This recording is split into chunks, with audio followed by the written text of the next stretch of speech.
Hello दोस्तों, आज मैं आप लोगों को जो कहानी सुनाने वाली हूँ वो एक डरावनी रात की कहानी है। किसी गांव में बंटी नाम का एक लड़का रहता था। वो परीक्षा देने के लिए गुजरात जा रहा था। ठंडी का दिन था, चारों तरफ से कोहरा छाया हुआ था। आमने सामने भी कोई नहीं दिख रहा था।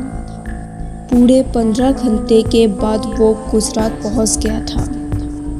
परीक्षा अगले दिन थी, इसलिए वो होटल में रहने के लिए सोचा। रात हो गई थी और कहीं भी उसे उसके बजट में सस्ता होटल मिल नहीं रहा था। काफ़ी ढूंढने के बाद उसे एक सस्ता होटल मिला। वो उस होटल में एक कमरा बुक करवाया और जब वो कमरे में गया तो देखा कि कमरे के चारों तरफ जाले लगे हुए हैं। ऐसा लग रहा था कि ये कमरा काफ़ी सालों से बंद पड़ा था और कमरे के अंदर का माहौल एकदम डरावना और सुनसान लग रहा था। लेकिन उसने ये सब नज़रअंदाज किया और होटल से खाना मंगवाया और खा पी कर सोने चल दिया। जब वो सो रहा था तो लगभग रात के 1 बजे के करीब उसे किसी के पायल की घुंघरू की आवाज़ सुनाई दी। वो रात एक डरावनी रात। बंटी तुरंत नींद से उठ गया और जल्दी से खिड़की के पास गया, ये पता करने के लिए कि इतनी रात को किसकी पायल की आवाज़ सुनाई दे रही है और इस सुनसान रास्ते में कौन आधी रात को घूम रहा है। क्योंकि वहाँ होटल में बंटी और मैनेजर के अलावा कोई भी नहीं था, तो ये फिर किस औरत की पायल की आवाज़ सुनाई दे रही थी। बंटी खिड़की पर काफ़ी देर तक खड़ा रहा, लेकिन उसे कोई भी नहीं दिखाई दिया। फिर उसने अपने कमरे से मैनेजर को फ़ोन किया और उसे बताया कि मुझे इतनी रात को कब से किसी के पायल की आवाज़ सुनाई दे रही है। आपको भी दे रही है क्या? मैनेजर ने कहा कि सर, ऐसी कोई बात नहीं है, आपको हवा से ऐसा लग रहा होगा। वैसे भी ये जंगली इलाका है, यहाँ पर तो हल्की हवा भी तूफान के जैसी लगती है। अब सो जाइए, ऐसी कोई बात नहीं है। बंटी मैनेजर की बात पर भरोसा करके फिर से सोने चला गया। कुछ देर बाद उसे दोबारा वही पायल की आवाज़ पहले से भी ज़्यादा तेज़ सुनाई देने लगी। इस बार उसने अपने कमरे के दरवाज़ा खोला और सीधा होटल के बाहर देखने के लिए चला गया। जब वो बाहर आया तो देखा कि एक काफ़ी लंबी औरत है जो सफ़ेद साड़ी पहनी हुई थी। उसके काफ़ी लंबे बाल थे और चेहरा थका हुआ था। वो अपने हाथ में एक नारियल ले करके होटल के चारों तरफ चक्कर लगा रही थी। ऐसा लग रहा था कि मानो अपने पायल की आवाज़ से किसी को बुला रही है।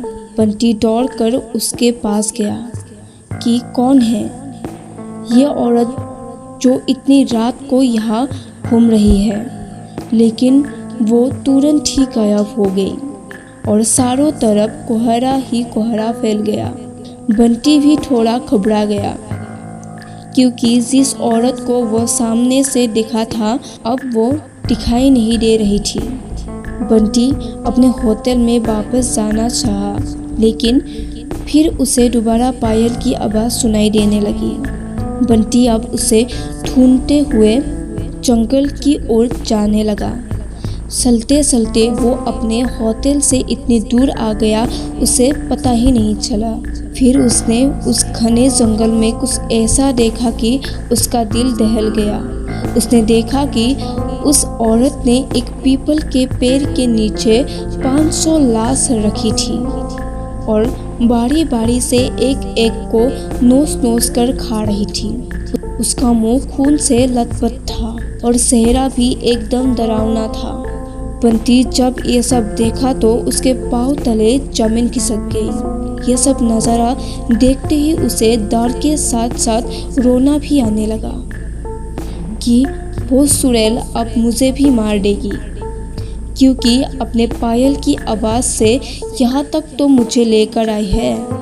लेकिन उसने हिम्मत से काम लिया और हनुमान चालीसा पढ़ते पढ़ते धीरे से वहाँ से भाग गया ताकि भूत उसे देख ना ले।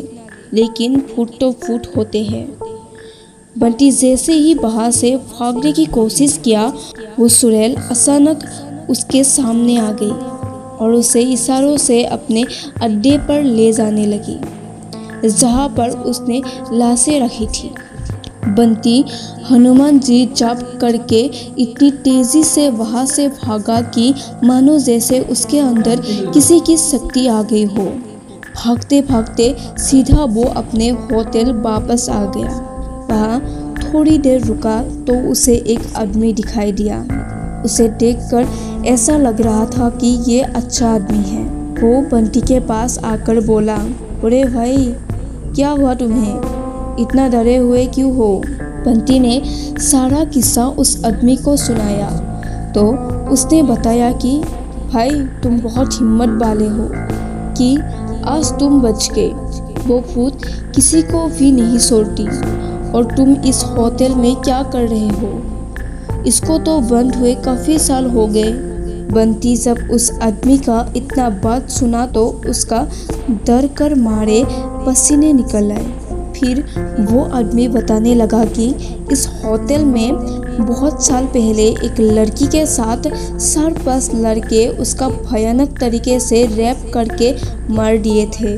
लड़की तो मर गई लेकिन किसी को भी नहीं छोड़ी और जो भी रात के समय इस रास्ते से गुजरता है सबको अपने कब्जे में कर लेती है और मार देती है। और कुछ दिन बाद इस होटल पर पुलिस का छापा पड़ा। तब से ये होटल बंद है। बंटी जब उस आदमी की पूरी बातें सुना तो वो बहुत ज़ोर ज़ोर से रोने लगा, ये सोचकर कि आज मैं मर जाता। फिर वो आदमी बंटी को चुप कराया और बोला, चलो आज रात तुम मेरे घर रह लो, मेरा घर पास में ही है, डरो मत, अब मैं आ गया हूँ ना। बंटी उस आदमी को धन्यवाद किया और उसके साथ उसके घर चला गया और अपने आप से एक वादा किया कि आज के बाद वो भूल कर भी कभी अनजान जगह पर नहीं जाऊंगा।